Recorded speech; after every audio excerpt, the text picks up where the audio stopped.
tema de las remesas. Hoy Jesús y yo estábamos leyendo que el BID estima que para el año que viene, o sea, a nivel agregado, las remesas en la región van a estar alrededor de los 150.000 millones de dólares, es decir, posicionándose, no sé, de séptimo, octavo, como si se agrupa como mayor economía de la región, ¿no? Entonces, Alejandro, Jesús, ¿cómo están? Bueno, hablemos hoy perspectivas de crecimiento en América Latina. Nuestra región, luego de la pandemia, tuvo un repunte importante, empezó a crecer. Sin embargo, desde el año pasado ya estamos viendo una desaceleración importante. Este año vamos a cerrar en promedio un 2% y para el año que viene se proyecta incluso 1.6% en promedio de crecimiento en América Latina, un crecimiento mucho más bajo que sus competidores de otras economías emergentes. ¿Qué creen ustedes que puede estar pasando en la región para que tengamos esta desaceleración tan importante? Sí, yo voy a ir empezando un poco hablando de lo que ha sido las características de la economía regional, quizás post-pandémicas, ¿no? Que creo que marca un punto como de reinicio de la situación económica y sobre todo de cómo los bancos centrales y los gobiernos tuvieron que manejar y enfrentar la crisis pandémica, ¿no? Evidentemente que la pandemia llevó a estímulos muy grandes en la región. Esos estímulos se daba por hecho que iban a llevar a repuntes inflacionarios fuertes, terminó pasando así hacia el 2021 y eso, como consecuencia, para controlar esos repuntes de inflación, los bancos centrales empezaron a ajustar las tasas con una fuerza que no lo hacían desde hace ya 20 años, ¿no? En promedio, cuando ves las tasas de interés, pues te terminaron subiendo entre el 8 y el 10% en la región y eso obviamente logra frenar los repuntes de precios en inflación, pero el trade-off compensa con que hay una desaceleración en la actividad económica, ¿no? Entonces eso lo seguimos viendo porque hoy los países de la región están un poco entrampados entre que la Reserva Federal no va a avanzar en disminuciones de tasas rápidamente en el 2024, sino que probablemente se tarde durante todo el primer semestre o quizás hacia finales del primer semestre y entonces estás luchando con una inflación que probablemente ya se ha moderado, unas tasas de interés altas que te desaceleran la economía, pero no puedes bajar mucho las tasas porque bajarlas de forma muy agresiva, cuando la Reserva Federal todavía no ha bajado, te va a generar presiones cambiarias, ¿no? Entonces ahí estamos un poco entrampados y cuando tú ves los casos quizás de Brasil, de Colombia, que son de las economías que menos crecen en las perspectivas 2024, te das cuenta que fueron los países que tuvieron los repuntes inflacionarios más altos, que han estado, digamos, bajando de forma progresiva las tasas, pero todavía se mantienen en niveles altos. Bueno, justamente son de los que crecen menos y se da la coincidencia esta de los niveles de inflación más altos en el 22, e incluso con Colombia que se extendió hasta bien entrado este año 2023.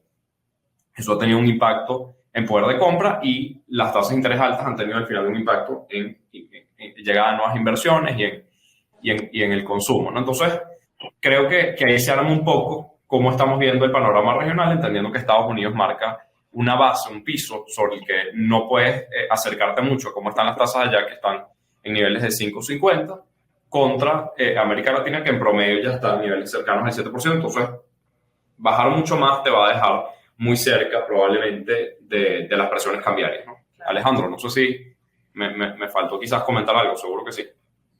No, mira, yo creo que es importante hacer una primera revisión de factores más estructurales, ¿no? América Latina es una región que ha crecido muy poco en los últimos 50 años. Prácticamente después de la crisis de la deuda en los 80, es la región de menor crecimiento del mundo. Entonces tenemos un problema estructural de crecimiento.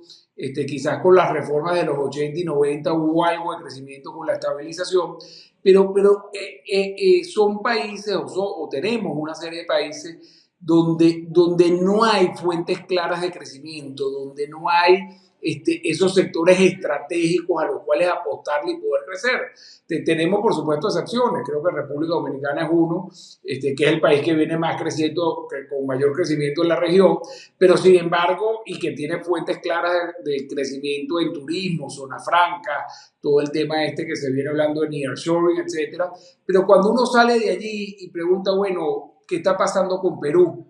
por qué Perú tiene tan bajo crecimiento, cuáles son las fuentes de crecimiento que puede tener Perú. La agroindustria realmente puede terminar floreciendo, sobre todo en el término de la sierra peruana, de ver si se puede fortalecer allí. ¿Qué viene pasando con Chile? Chile hizo todo un proceso de reforma y sin embargo sus números de crecimiento han venido cayendo sustancialmente.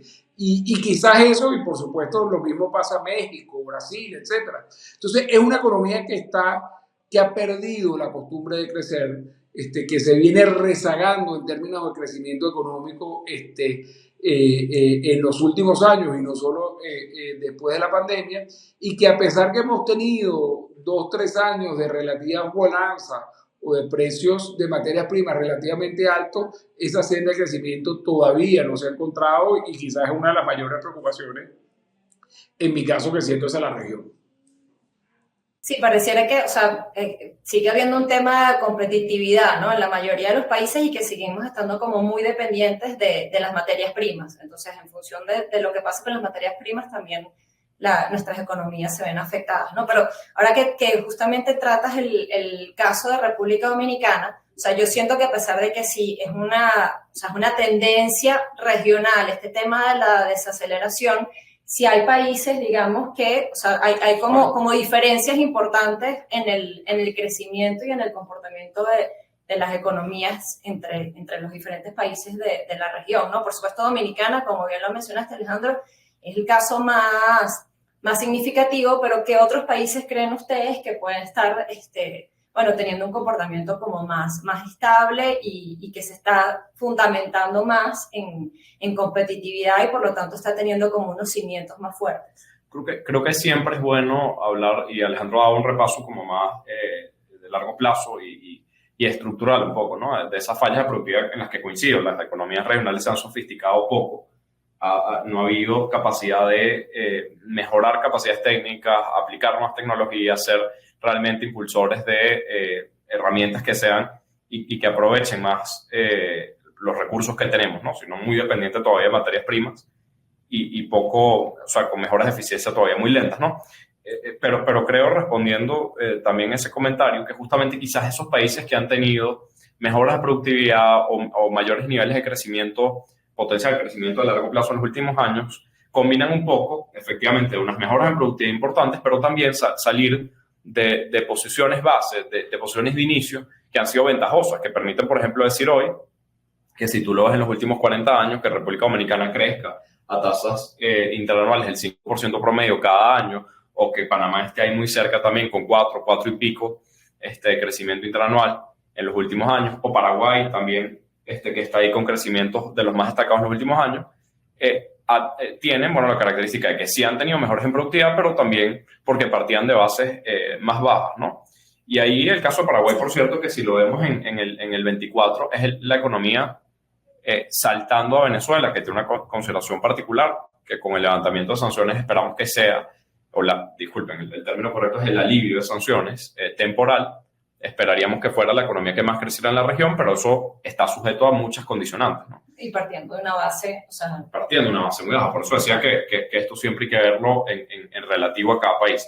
Pero salvando a Venezuela, que está en esta situación, puede crecer cerca de un 9-10%, pero sujeto a muchas condicionantes, como lo decía. El caso de Paraguay, que crece cerca del 4%, oye, una característica ahí ha sido la promoción de instituciones fuertes, la solidez institucional de los últimos años, a pesar de algunos elementos de inestabilidad política y sobre todo, bueno, justamente condiciones que garantizan que la economía marche de forma estable a pesar de cambios políticos, y es algo que destaca el Banco Central, e incluso la atracción de nuevas inversiones y la forma en la que ha salido a vender a Paraguay, que permite también atraer, digamos, capitales de forma interesante y que sea uno de los países líderes en crecimiento a pesar de la coyuntura regional y global.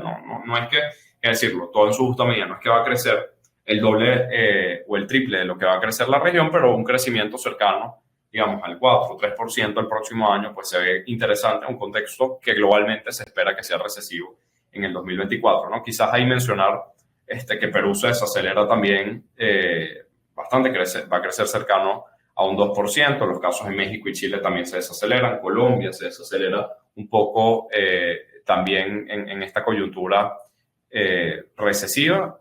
Entonces, bueno, ver un poco esos casos destacados uno a uno, quizás Uruguay también, de repente Graciela, que es uruguaya, tendrá algún comentario por el caso Uruguay, pero bueno, son ejemplos regionales de que a pesar de que no tienes ahorita un factor gigantesco de crecimiento en los casos de Dominicana, Panamá y Paraguay, son ejemplos de buenas prácticas que de repente se pueden replicar en otros casos y que permiten diferenciar un poco del resto de la economía, de las economías que está en ritmos más de desaceleración. Sí, yo creo que tú has dado un poco en la clave con el tema de la solidez institucional, y es el caso también de Uruguay. Creo que los países que dependen menos o que son menos vulnerables justamente a los cambios políticos son los países que han podido mantener también como que una mayor estabilidad económica y también un crecimiento como que más sostenido, ¿no?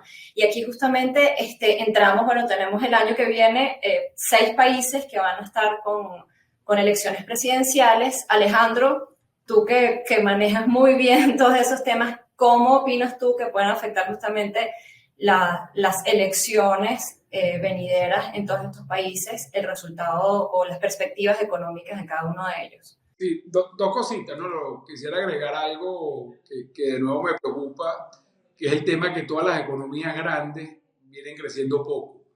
Es decir, efectivamente Paraguay, Uruguay, República Dominicana pueden tener un poco más de dinamismo, pero los dos grandes monstruos, los dos grandes bloques que son México y Brasil, que concentran 10 veces la población que pueden tener estos 3 países, creo que al final vienen con una media muy baja de crecimiento, y al final las economías grandes, no solo en términos de PIB, sino las más pobladas, México, Argentina, Colombia, Perú, Chile, efectivamente casi todas vienen con muy bajo crecimiento. Y a esto se le incluye adicional el tema siempre de incertidumbre de las elecciones. Yo creo que hay elecciones más importantes que otras. Una de las cosas que creo que es interesante, Graciela, que aprendí en los mercados, es que siempre en Venezuela terminábamos hablando muchísimo de elecciones. Siempre en Venezuela terminábamos hablando mucho de los candidatos políticos, de las posibilidades de cambio de régimen, etc. Y uno de los inversionistas una vez me dijo, oye, qué sabroso es invertir en un país donde no me tengo que aprender el nombre de los candidatos, donde el resultado electoral no es tan determinante sobre la parte del futuro del país. Entonces, hablando de elecciones, yo creo que definitivamente ahí está República Dominicana. Yo creo que todas las encuestas indican que el presidente Abinader va a repetir en su puesto y que va a poder ganar la elección. Sin embargo, no es un tema de debate en los mercados internacionales de que si gana Leonel Fernández, que viene de segundo, o el presidente Abinader, que va a tener un movimiento muy drástico en términos de mercado. Lo mismo pasa, y creo que es interesante ahorita en la parte de México, pues creo que los mercados cada vez entienden mejor a México, les gusta más a México, y que el resultado electoral tiene un menor impacto, sobre todo en la valoración de activos mexicanos. Y yo creo que es una gran ventaja y un gran acierto que con toda seguridad la primera mujer va a ser México, va a elegir por primera vez una mujer presidente, dada que las 2 principales candidatas son mujeres, pues, ¿no? Yo creo que ahí tienes un buen ejemplo. Las favoritas de Morena, el partido de AMLO. Efectivamente, todo parece indicar que va a ganar la candidata de Morena, ¿no? Tienes elecciones, por supuesto, en Venezuela, que ahí es otro punto, pues, ¿no? Ahí las diferencias, por supuesto, en el caso de que lleguemos a una elección y en el caso que digamos que los venezolanos tengamos el derecho a elegir y la posibilidad de ser electos, por supuesto, los cambios son mucho más grandes. Claro, sí, no, bueno, yo creo que Venezuela y Argentina como que siempre hay que sacarlas de los análisis, porque si no disparan todas las curvas, ¿no? Sí. Para bien o para mal. Preparando este capítulo, siempre que ves gráficas y nos cuesta, ¿no? Cuando hacemos y elaboramos gráficas regionales, poner Argentina que te desproporciona completamente el resto de gráficas, o Venezuela, cuando hablas de crecimiento o hablas de inflación, siempre nos hace reflexionar justamente, bueno, con la responsabilidad de compartir este espacio en Venezuela, la referencia que es Ecoanalítica en Venezuela, justamente pensar y abogar por cuáles son las políticas económicas también que que deben aplicarse para que las cosas cambien, o cómo se promueven esos cambios que generan que Venezuela pueda estar dentro de los rangos normales de las gráficas, ¿no? Pues siempre destaca demasiado. Se les pasó, por cierto, mencionar El Salvador, que creo que es una elección cantada. Uno de los presidentes con mayor popularidad en el continente, increíblemente manteniendo cerca de 80-90% Bukele en El Salvador, y que es un mercado que ha generado cierto interés con el tema de las cripto y su forma, además, de gobernar con mano dura, que genera interés en las opiniones más extremas quizás de la política, pero que bueno, ha tenido un liderazgo que está bastante ratificado a lo interno de El Salvador, ¿no? Luego, muchas consideraciones de si esa reelección es constitucional o no, pero... Tan ratificado está que teniendo una constitución que prohíbe la reelección, parece que desafortunadamente, digamos, y lo digo por la debilidad institucional, al final el presidente Bukele va a ser reelecto, a pesar que la Constitución no lo permite, ¿no? Yo ahí quisiera cerrar este capítulo con un factor que a mí me parece que está siendo como, yo no voy a decir innovador, sino como que un nuevo actor importante en las economías de la región, y es el tema de las remesas. Hoy Jesús y yo estábamos leyendo que el BID estima que para el año que viene, o sea, a nivel agregado, las remesas en la región van a estar alrededor de los 150 mil millones de dólares, es decir, posicionándose, no sé, de séptimo, octavo, como si se agrupa como mayor economía de la región, ¿no? Entonces, esto es un tema que creo que hay que seguir, porque no solamente el valor que tiene actualmente, sino la tendencia que ha venido incrementándose, ¿no? Sí, creo que es bastante interesante porque, bueno, una de las cosas que destacan los informes del BID en el tema remesas es que ya los flujos tradicionales de remesas de entrada a la región, que eran Estados Unidos, España, luego algo de Canadá, han cambiado un poco y han migrado a que tengas movimientos intrarregionales a lo interno de la región entre países emisores y receptores de remesas, ¿no? Y en eso, por ejemplo, la migración venezolana ha sido clave, ¿no? O sea, el hecho de una migración que ha promovido 6 millones de personas que han salido, de las cuales un 60 o 70% están concentradas en América Latina, hace que los flujos de remesas cambien un poco. Muchos más emisores internos en la región, y eso también hace quizás que el volumen haya crecido en los últimos años, apoyado en muchas otras cosas, ¿no? México realmente es el actor más importante en términos de remesas. Según ese informe, pesa un 41% del total de remesas que se van a recibir el año que viene, y no es menor el dato que dice Graciela, porque pesa hoy como séptima economía de la región si sumas todas las remesas que se reciben. Entonces, bueno, cada vez más tomar en cuenta un mercado que es de ese tamaño, de esa magnitud, y que justamente en cómo se envían y cómo se reciben remesas en lo que hay seguramente muchísimas oportunidades. Así es. Y mira, un tema de remesas que quiero destacar de nuevo con República Dominicana. República Dominicana recibe más de 10 mil millones de dólares en remesas, que cuando lo vemos, y si lo viésemos como una renta, ¿cuánto representa esto en términos per cápita de producción petrolera en Venezuela? Eso nos lleva a 1.600.000 barriles. Es decir, 1.600.000 barriles de producción petrolera en Venezuela produce la misma renta per cápita que producen las remesas que está recibiendo hoy República Dominicana. Entonces lo comento porque yo sí creo que los países pueden todavía influir un poco más en los términos de remesa, establecer regulaciones que busquen transparentar y mejorar todo el costo de la posibilidad de recibir remesas de otros países, y por supuesto enamorar a sus conciudadanos, como puede ocurrir en el caso dominicano, donde la mayoría de los dominicanos del mundo al final se quieren retirar en República Dominicana, se quieren retirar en esa media isla y están invirtiendo en propiedades y bienes inmuebles, que creo que es la principal fuente de repatriación y la principal fuente de esa remesa. Entonces creo que la remesa puede ser una fuente muy importante de renta, y creo que allí los gobiernos van a tener un rol de buscar atraer en mayor medida esa remesa. Buenísimo, Alejandro y Graciela. Creo que ha sido una conversación súper interesante esta tarde en este capítulo especial de Enfoque Ecoanalítica, un poco hablando de los grandes desafíos regionales de inflación, del bajo nivel de crecimiento. Sobre todo creo que un punto interesantísimo e importante que destaca Alejandro, el bajo crecimiento de las principales economías de la región, de México, Brasil y Argentina, que está entrando en otras ligas por lo complicada que se pone su economía.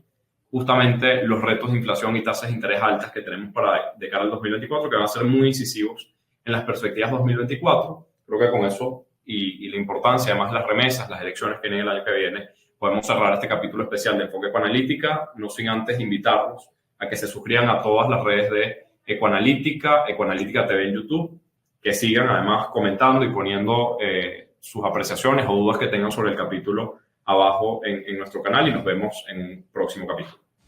Chao, chao. Seguro, un abrazo.